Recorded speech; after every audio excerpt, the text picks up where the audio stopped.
So obviously, nothing beats playing a real drum set, but that's not always a reality. So in this video, we're gonna break down a few different makeshift drum sets that you can put together for the kids at home. Whether they're boot, chicken, cattin', or just jamming out to some music, here's a few configurations to get you started. All right, first up, we got the couch kit. Everyone's got a couch, I hope, and they can take a beating. So I like to get a couple things within whacking distance, maybe a notepad, a pillow, something like that. You got your kick drum sound there. It's kind of a flabby snare and maybe some hi-hats. Put some music on and see how creative your kids can get. When I used to do this as a kid, you kind of imagine that it's a drum set and have a lot of fun. So next up is another favorite of mine and what I actually started off playing, the old pots and pans kit.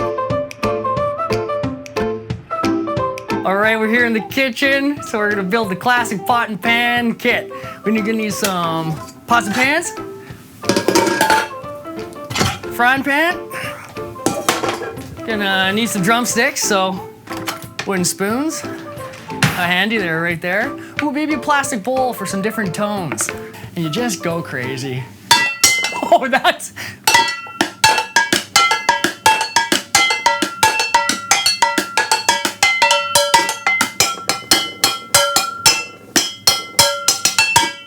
So there you have it, the traditional pots and pans setup. This is what I grew up playing and many others, and it's not annoying at all. You can make it out of anything and it's a lot of fun. So the third configuration is the best one because you don't need anything at all.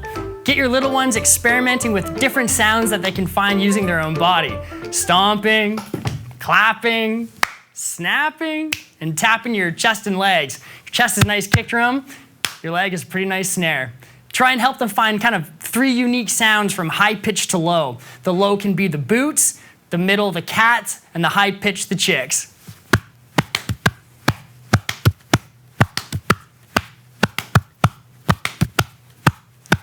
So there you have it, 3 ways to get your little ones drumming along and exploring rhythm without having to spend a dime. Enjoy.